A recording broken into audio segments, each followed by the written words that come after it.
The Finance Act was shut down after the 25th of June. The president said, okay, I've heard you. Let me decline to assent to it. And that happened. And then all sorts of other things happened. And now here we are, back where we're probably seeing that creeping back into the window, the door, under the carpet. We don't know. That's the conversation that we're having this hour. And our guest, an economist, Ruth Kinyajui, is here in the hot seat this morning. Ruth, good morning. Good morning. How are you? Good morning. Good. Karibu. Welcome to Kenya's biggest conversation. You're in the hot seat with a hot topic, everything to boot today. And so just to get your insights around some of these things, and let's have that conversation. But before we do that, we want to welcome you in Situation Room style with the proverb from CT and his bag of proverbs. The proverbs for the whole of this week come from the Republic of Chad. We have been looking at proverbs from landlocked countries of Africa in the last 3 weeks. This is the final week. The week that follows this, we'll be looking at countries that border large water bodies, otherwise known as oceans. And these countries will be countries of Africa. Now, Chad is a very unique country. They have over 200 ethnic groups. When you come from Kenya, you look at that and you say, 200 is a bit many. Well, that's what they have, okay? And we have what we have. It's also the fifth largest country on this continent. We, as Kenya, we're only 23rd. Okay. So let's be happy with our 23rd and let's stay happy. We, unfortunately, are not landlocked. The proverb: when you befriend a chief, remember, he sits on a rope. Okay, so I forgot to tell you, and I'm going to throw you into the deep end, that usually with a proverb, what we ask you to do after you've heard that, because you're looking at me like, yeah. So what we ask you to do is tell us what you think about that proverb and how you would interpret it. So, have fun. You're responding to that. Yes. I think I'll take it from an economic perspective. Okay. Because recently, after what happened, Mandamano, we saw the president push out his CSS. And those ones who are on the rope did not come back, clearly. So those are the chiefs. Yeah. Oh, wow. That's more than one chief now. Okay. Oh, yeah. So it's temporary. Yeah, you can sleep. All right. So the position of the chief, as well as the position of friendship, is also temporary by virtue of the fact that he sits on the rope. Yeah. Abi? Oh, wow. Okay. Yeah. Okay. Do you know I look smart because you said that? All right. Okay. Finance Act 2023. We're looking at this coming back in the window. First of all, can we just go through what it meant? Again, when the president declined to assent to it, it could have been pressure. It could have been, okay, this is not going to work. Yep. But at the point where he said, fine, we're not going to do this. Let's go back to the drawing board. What did that mean for the country? And let's do an overview to where we are today, where the newly recently appointed CS John Badi is probably looking at bringing in factors of the... Let's just do an overview of that first of all before we get into the nitty-gritty, Ruth. Okay. Even as you give the overview, there is that clarity that ought to come in. Finance Act 2023, Finance Bill 2024.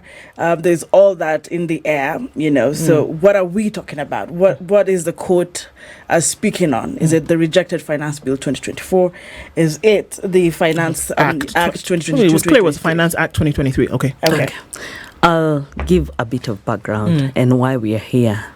And why the courts were pushing us to the Finance Bill 2022, and what it means for the current political space, and what it means to the common Kenyan in terms of how things are. First, it doesn't look really good for the current government that Finance Bill 2023, which was the first one for the current government to be thrown out of court. Why do I say that? Because we see a lot of flawed processes and procedure in terms of the grounds that were making the Finance Bill 2023 be thrown out, which was really unfortunate because it means that after the Finance Bill 2024, people were more critical to go back to understand some of the issues that were also in the previous bill that were laying the foundation for the current government. And what were the main issues actually in the Finance Bill 2023? The first thing which actually are things that should have been foreseen from a technical perspective or from a technical space of the people who normally work on the budgeting process. One, why is the income? Why was there no estimate of income? Because that was one of the main ground then. The second thing that was also happening is something that is normally taken very for granted in this country, which is public participation in terms of involving the public. And actually, public participation in most of the issues, or even in the law enactment, and you all can bear me witness, has always been done ceremoniously. But you see, it is now the public participation that was ignored in the Finance Bill 2023 is the one that has come to bite the Finance Bill 2024. Why? Because by the time people are going for mandamano, they are saying we were not involved. Do you know what, from a political space, it was showing a disconnect between now the political class and the ground. And that is what they normally want to focus on. When it happens like that, then we go back to the manifesto of the current government. What did they promise Kenyans that they are going to do? Okay, let's just take a few steps back. So Finance Act 2023 probably was the first time in a long time during the the introduction of the bill. It's probably one of the first times that we saw such huge engagement by the populace when it came to the budgeting process, because it is part of the budgeting process. It comes at the tail end of it. We saw a lot of engagement. You know, the housing levy, whether it was a tax, whether it was not a levy, was probably the main star of that conversation. That passed, right? Come 2024, we saw even more heightened engagement with the Finance Bill 2024. And then we saw the whole protests that came as a result of that. Are we saying that, and so just to make it clear, that what the court essentially has overturned is the case which saw the Finance Act 2023 now unconstitutional and said, we got to get rid of this. The Supreme Court now has come back to say, actually, you know what? We are vacating that order. The Finance Act then 2023 can come back into play. We are not talking about what happened from June 25th, 2024. We're talking about what happened last year, just for purposes of clarification. But what I hear you to say, Ruth, is that there is a connection between the two. Whether you want to say that it's 1 year to the next, I'd like you to explain a little bit further what that connection then really is.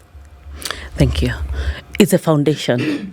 The government was laying a foundation of what they are going to be building on in their term, in the 5 years term. And during the Finance Bill 2023 is when we were actually seeing the current government now laying a foundation of what they were going to build on from an income perspective, from an expenditure perspective, in terms of this, whatever they are going to put in place, or maybe that is going to speak to their manifesto for the next 5 years.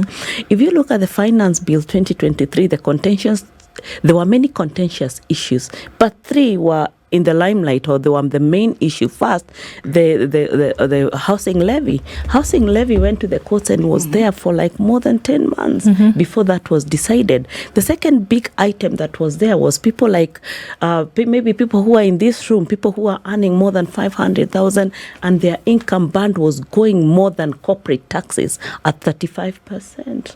Yeah, you people are rich. Yeah, the other contentious issue. The reason why I'm saying you're rich, because no one went to talk about anything about the tax band that was very high at 35%. No one, because why? Because the people like you and other people in corporate don't want to speak much. They want to be diplomatic. The platform that we they want to be nice. The platform that we have to discuss these matters is this microphone, which we used extensively. Gen Z came to your rescue, guys. In 2023, the conversation during the finance bill was very robust from this microphone. Ruth, I had you on a set and we discussed this 2023 finance bill before Azimio Coalition led a whole. I'm actually listening to what she's saying. She's not pinpointing people who do what we do. Oh, Kenyans. Yes, yeah, people like us. There's a certain income bracket that certain people belong to. And she is saying they were not loud enough. They won't even. They didn't even now, try. they will not. Okay. Why do I say that? Because even when Gen Zs were demonstrating, I can be sure that all of us were in the office working. Why? And that is why you saw even the stabilization of actually the forex. The shilling did not stammer. Do anything. It was at that actually it even went down from 130 to around 129. Why? Because Gen Zs were on the street, you and I were working, So the other third item that actually was also in the Finance Bill 2023 was the 16% VAT on fuel. Why the same class of people then, again, did not complain. Even when there was a reverse or there was a court annulment of the Actually, we Finance Bill. complained. We did complain. Allow me to explain. Middle class? We actually bought less fuel. Yeah, that was we our took complaint. matatus. Our expenditure when it came to fuel, we no longer had full tanks. So, and if you look at the data relating to fuel consumption during that era, it did go down. Yeah. So, if the government had hoped to raise more money through it, that didn't happen because people were buying less fuel, they were consuming less fuel because now that in itself was a protest and it was an unspoken word that this is not something we are going to accommodate. Please continue. Yeah, good. I like that. So what I'm trying to say that the fact that there were already those many contentious issues in Finance Bill 2023, then it comes to the advisory bit because there has to be an advisory aspect when it comes to the executive. Then who is advising the president to tell him this is what the ground is saying? Or do we all want to be appeasers, to massage, here and there, you know what I mean? So what are those people who are supposed to be saying the truth saying? Because the truth has to prevail. Because if the truth had prevailed last year in the Finance Bill 2023, we would not have had issues. Actually, the housing levy should not have been allowed to go through the court process. It should have been allowed to be investigated and the ground or the public participation to be processed to go through. Right. Then we wouldn't be seen, because it was seen by going to the court, it was seen the government is fighting the common man. Okay. So with then that, the act being declared unconstitutional by court one, that meant essentially that everything that pertained to it essentially would be vacated. And either they had to go back to the drawing board to figure out all of these things that they'd already put in place, from housing levy to SHA to all of these things that were then carried in the act essentially had to be reviewed. Am I correct?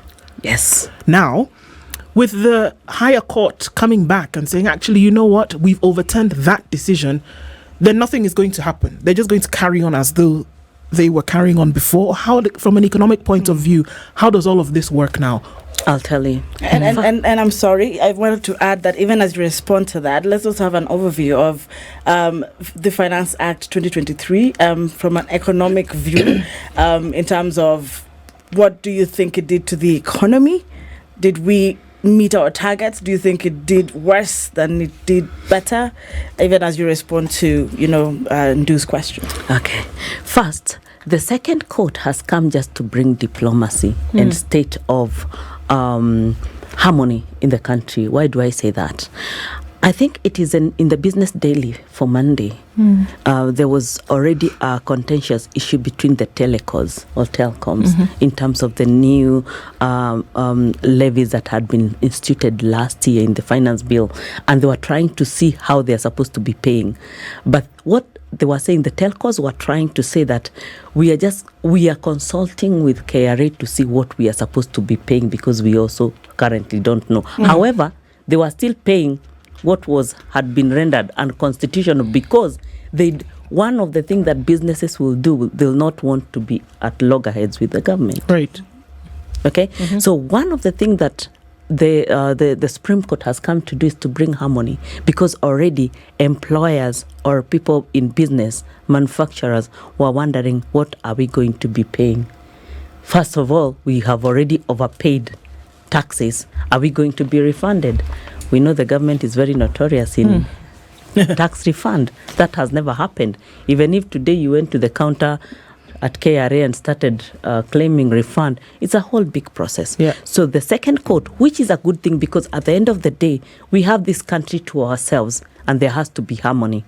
The fact that Supreme Court has rendered it back, I think it's a good thing because first it will bring harmony. However, it is not business as usual. Okay. Even as she nods her head, it's not business as usual right now in Kenya.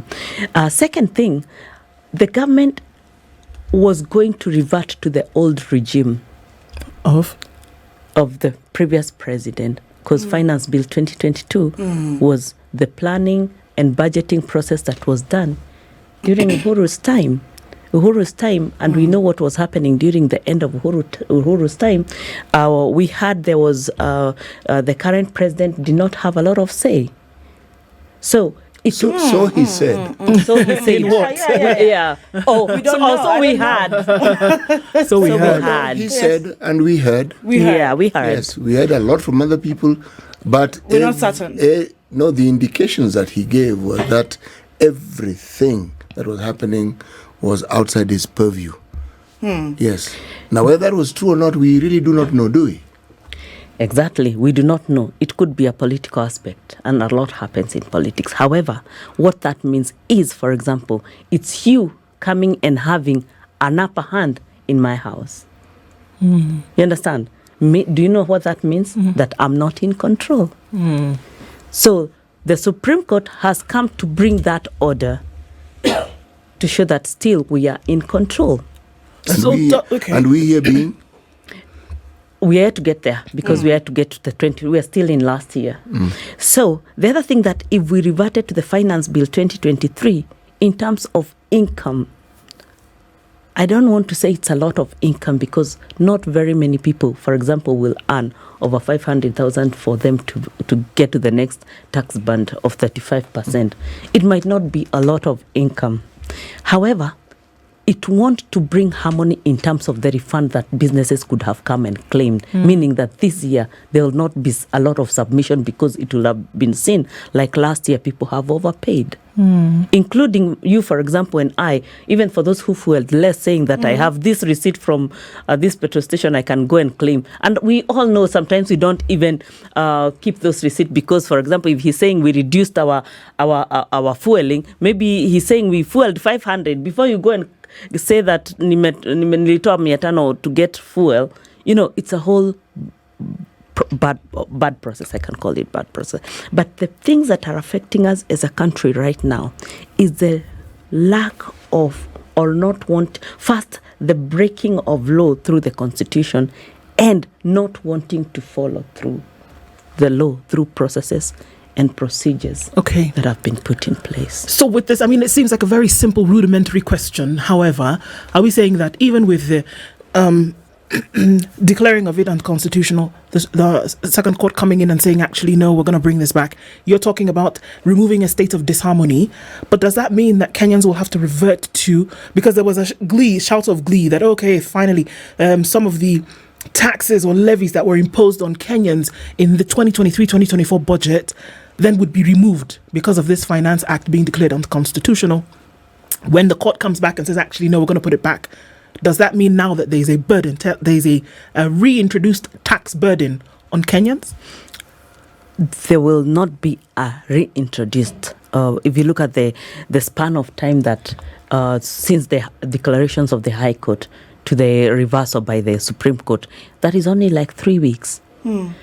The submission of taxes normally happen on a monthly basis. It's a guidance. It's like bringing guidance in terms of submission of taxes. You know, and I look at it actually as a good thing because there was going to be so much disharmony. But that not outstanding, I would like to say there are a lot of things to be done, and you mentioned the issue of the incoming CS. There's a lot of groundwork that he has to do. We already saw the previous CS saying that a lot of things that he gave direction on were not taken into consideration. So what does the current CS ensure that is done? And I'm a CPA, and I like the fact that he's a CPA, actually an FCPA. So I know that there are a lot of things that previously have been, I don't want to use the word taken for granted, but have not been followed through properly. And if he can be able to demonstrate, and that is where the stalemate of even Finance Bill 2024 is coming in. First, you do not tax people on things that you don't even seem to understand yourself. Can there be seen to be an understanding? Because it's like I coming to your business and dictating to you, yet I don't even understand how your business is done. Even as we look at, there's a lot of confusion, I want to come back to that harmony issue that you mentioned, because I think it's still a bit, I'm not quite sure.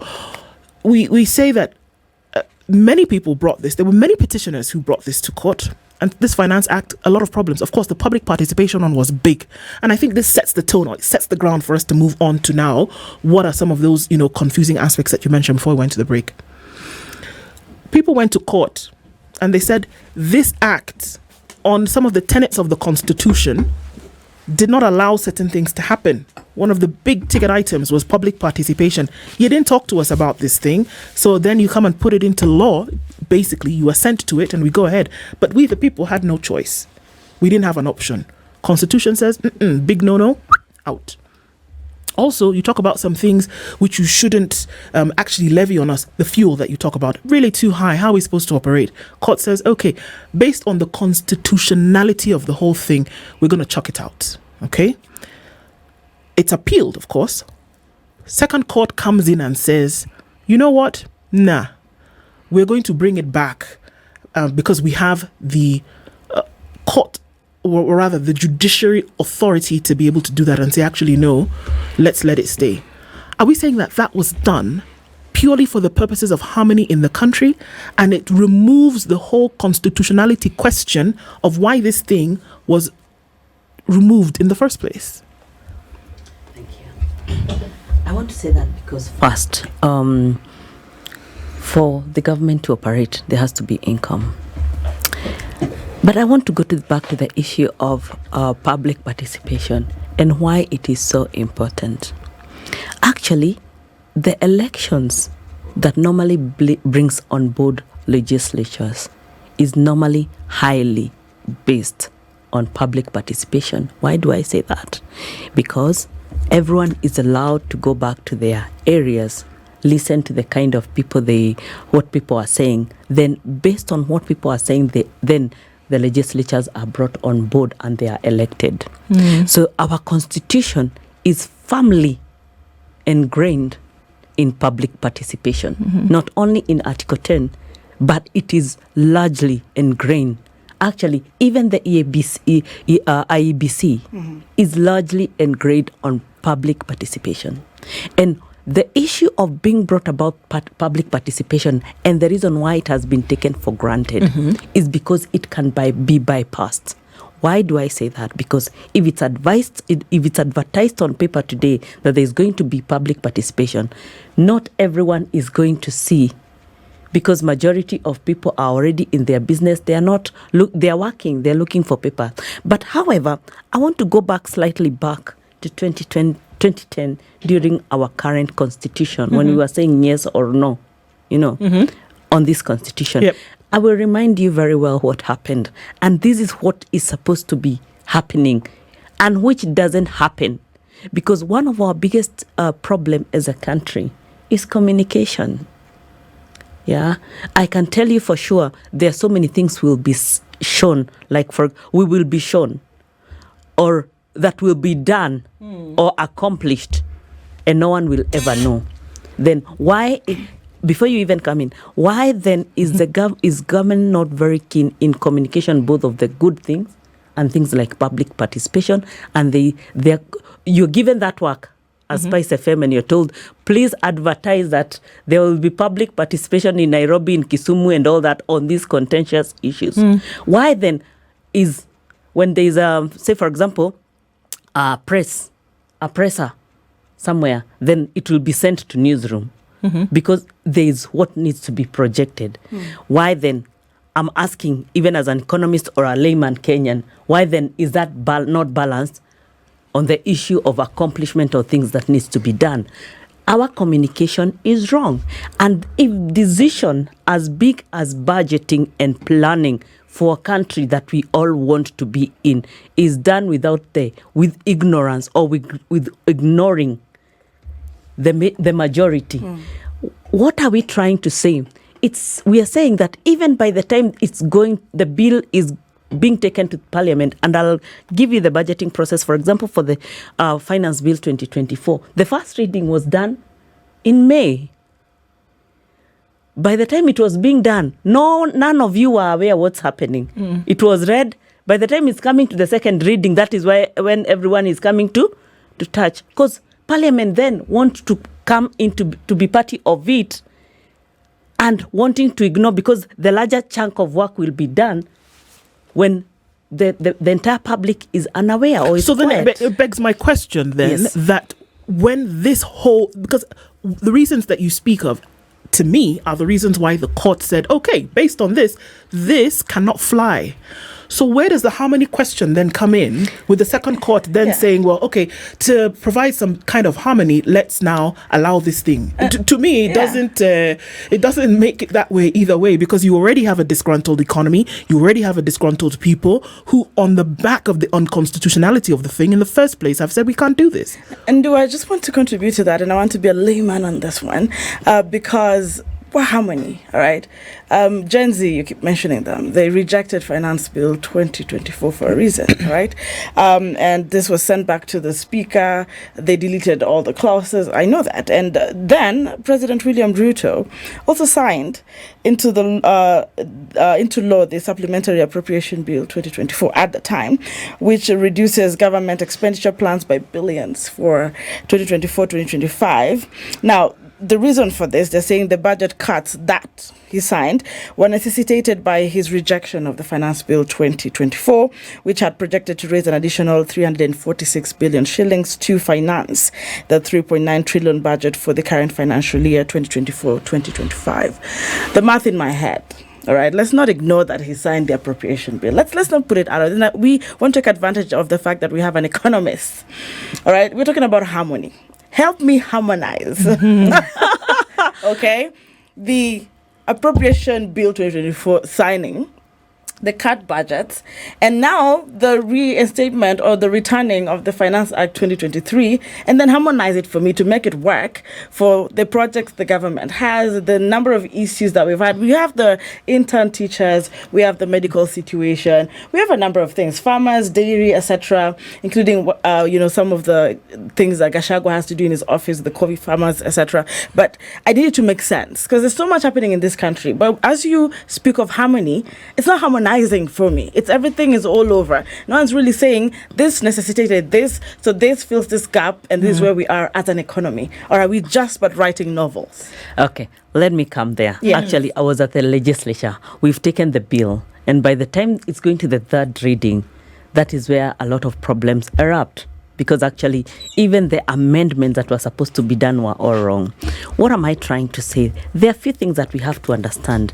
There is what the courts actually, for example, will give an order to. For example, what the courts of appeal did. That is one. There is what, for example, the Finance Bill 2023, after it was enacted to law, there is something post that called implementation.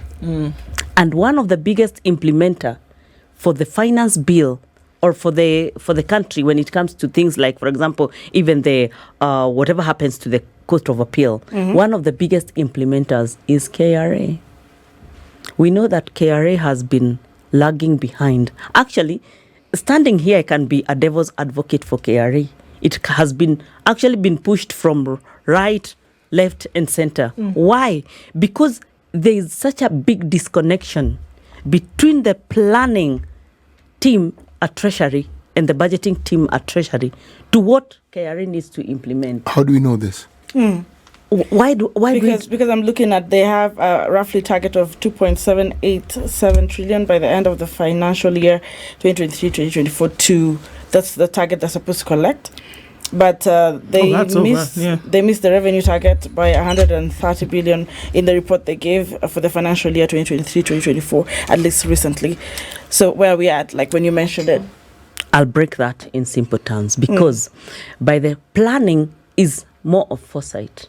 Is seeing what is ahead, or trying to see, or trying to estimate what is ahead. However, that might not, and even breaking it to even maybe better terms, sometimes the rhythm on the top is not in tune with what is happening in the bottom. Oh, I would say not sometimes. I'd say the majority Most time, of the time. yeah. That's And really I can what's tell you, happening, yeah. let me tell you, people have not recovered. Businesses have not recovered since COVID. This economy, if you can look, even before COVID, there were still economic issues that were still going on in this country that were still not in tune. COVID came and brought the economy in this country down for almost 2-3 years. The same people who are emancipated, you are going to them and you want more. But you know what is odd? During the COVID period, Yeah. we did have a time, 2020, 2021, when what KRA collected was actually a target that had been set and was met. It may sound strange, but it happened. We actually did meet. Now, what is also interesting is that the government then, under Uhuru Kenyatta, did something that this government is doing the complete opposite of. They reduced taxes. To put it simply, that's what they did. They reduced. That's when this VAT on fuel got to 8% at that point in time. And there were other reliefs. The understanding was that there were COVID reliefs, but it had the desired effect. It gave the economy a shot in the arm. We were able to figure out how to move. Now, the effects that you say are correct, but as we speak now, even if we're trying to recover, the simple fact is that the increase in taxes sounded the death knell of that recovery completely. No, in fact, let me be clearer. I'm a bit vague. Absolutely. Because anyone who imagines for a single second that the country is going to get out of the recession we are in by overtaxing the citizenry, that is not a dream, it's a nightmare. It won't happen. So I don't know why they keep insisting, but it simply won't happen. I like, because he has asked a question and answered it. Yeah, that was the general idea. The reason, the reason why that happened in 2021 is because the estimates were low. It was realistic. Actually, the word that we are missing here is they were realistic. There was listening to because we normally say we need to be real. And that word real applies even to the numbers. We have to be realistic. And the reason that happened in 2021, because the real issues on the ground were speaking to the numbers of the projection that were happening to the country. And as a result, KRA as an implementer was able to easily meet its numbers because the reality on the ground was resonating with both whatever the numbers that had been projected from Treasury, and they were easy to implement. Okay.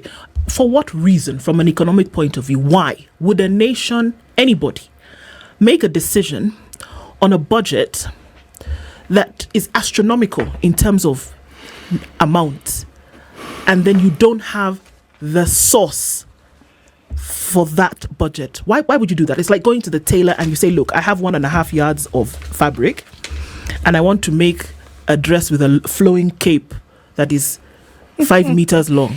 So I'm telling you, the tailor, look, I don't care, fit the thing, and it must be 5. The train must have 5 meters, but I only have 1.5 meters of fabric. Why would you do that?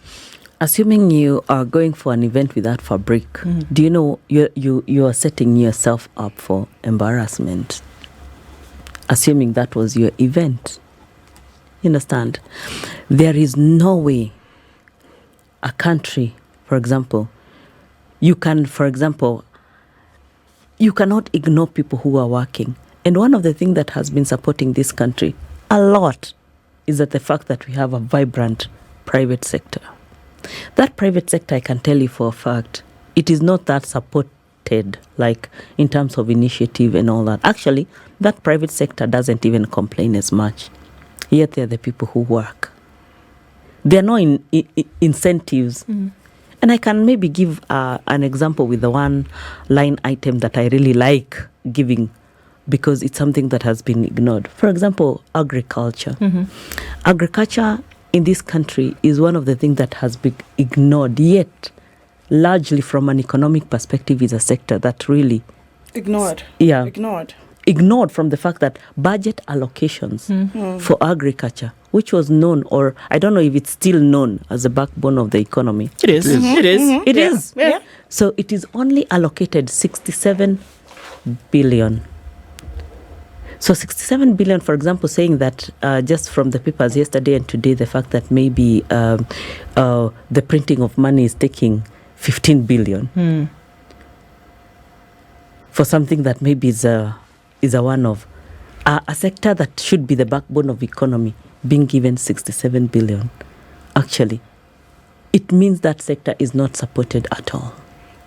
So ignoring the sectors that actually, all the sectors that support this economy are not supported from a government. The government does not invest in them. It's like, do you know what that means? It's like the way it rains and some vegetables just grow and you go pluck and eat. Do you get me? That is the biggest problem we are having in our Kenya. And then you see somebody, they have those vegetables they're picking, then you go and decide that you're going to say that those vegetables are yours. I'm just giving very simple examples for us to Ruth, understand. I'm sorry to interject. It's very Please rude do. of me to do that. Please but, do. So that I don't lose track of this thought. She asked, why would a government go that far? I mean, it's cognizant of the fact that we came post-COVID, post the drought, Russian war, of course. But you heard what C.S. Njuguna said when he was handing over the notes to Mbadi. He said, Kenya must exit the grey list. I mean, we have to get rid of debts. We have to deal with these things. President Ruto is usually pushing that as well. He said, short-term pain, long-term gain, whatever it takes. We're not taking loans to pay your salaries. As an economist, he said we're not borrowing to pay salaries. We need to work out as a country How it's going to happen. you know how it's going to happen. But and if it has to tax you more, then we got to do what we got to do. We have to as a country, Anki, Yes. and yet as a country, we are not involved in the decision making that get us into this mess. The decisions are made Debt? by these very people. Yes, Debt is something that in this country is so clearly outlined in our constitution. It is actually shocking. I'm simply trying to say that when the leader of the country speaks, take the view that he is speaking and end it there. Do not take it beyond that. And I'm saying that we know how we got into this debt. You know how? We borrowed. All right. Then how do we pay the debt? Because that's the problem. And or balance it or minimize. Actually, I like and get what off the grey list. What you're saying makes a lot of sense. Which debt? Because And what was it used for? our constitution is clear. You borrow for development. Now, if we are not clear as to what the money did, where it went to, but yet we know it was borrowed, it's a question that is being asked. Why are we paying for something that we did not get? We. It was meant for us. It was our money. We didn't get it. We didn't use it. It didn't benefit us. So why is it suddenly a debt? And where that is is it? where you connect now with this whole Finance Act. Yeah. That's where the connection is. Because the finance bill essentially is going to tell you that over the next 1 year, government is going to get money from here, here, here, and here to do the things that you need to do. Pay debt, run the country, pay your overheads, etc., etc.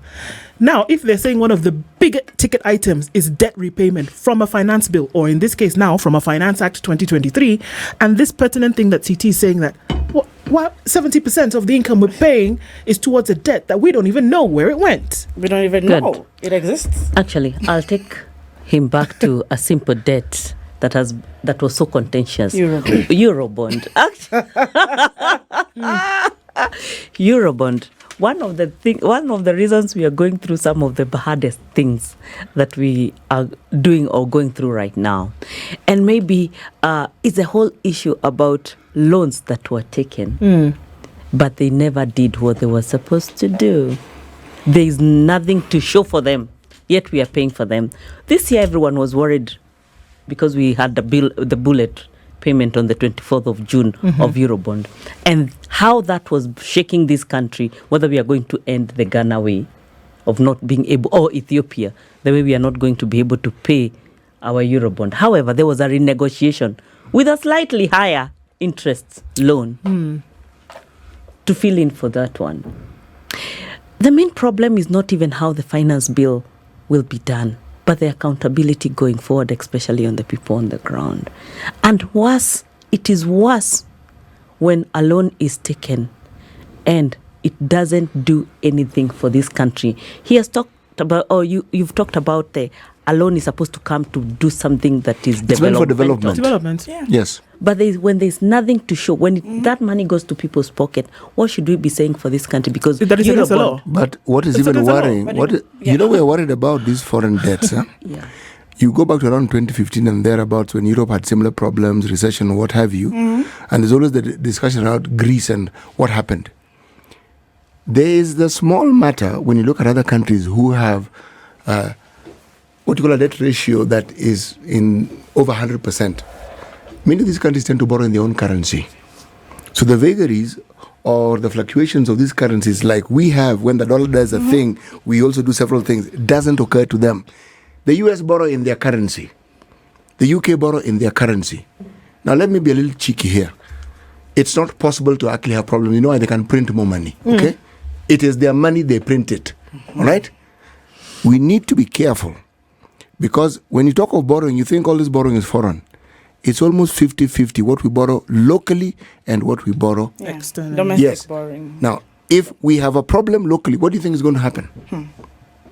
Because defaulting isn't, you are thinking defaulting to these are the big, but what about local? Back home. Yes. I like the fact that you've talked about even domestic borrowing. And right now, actually, domestic borrowing is going all the way to 18%. And the reason why actually the base rate had been increased to 12% by central bank last year is because inflation had gone all up to 9.5%. However, this year, things have actually, if there's a year that has been different, is this year. Why? Inflation has gone down to 4.5. 4.5, the major contribution of falling inflation is because one thing this year you've not seen, Sijui, there is drought, Sijui people are suffering, Sijui, there is no food. Why? Because even the weather conditions ensured that everyone can be able to afford food. The fact that there is affordability of basic commodities really stabilizes our inflation. However, we haven't seen the central bank just reduce that from 13% to 12.75. Why didn't it take it back to 9% or even 8%? Okay, in a minute, Ruth, what would the desire be for CS Mbadi as he takes the reins? Because we're still, nothing has changed really in terms of the economy. What would be the hope for him? First, he has to find out what are the assumptions that the government is using, because the current assumptions that were there are not existent or they do not work and they do not fit this country. They are not for this country. They must have been borrowed somewhere else. What are the new assumptions that he's going to base his next financial planning and budgeting? And something that is going to be or to give confidence to his boss, who is the president, so that he is at best placed in the next not only few years to come, but even his next election. What base? What is he going to base and ensure that there is no an uproar from common mwananchi? How about putting back money into my pocket? But even Ndungu, the current CS, in this matter, they are helpless. Helpless. Yes, they are helpless. This thing is actually beyond them. Unless they're telling us they have powers that we can't see. With large brushstrokes, CT is painting a picture of doom and gloom. Yes, I am painting a picture of reality because Reality. the people who are calling the shots are not the people you're mentioning. They are not calling the shots. Well, it's going to be an interesting time. The next 12 months will be very, very interesting in terms of what's going to happen with the economy, and we'll keep an eye on these things, and we continue to have those robust conversations about them. Ruth Kinyajui, Economist, thank you for being here this morning to shed some light on some of these matters. The conversations definitely continue. Asante Sana for being here.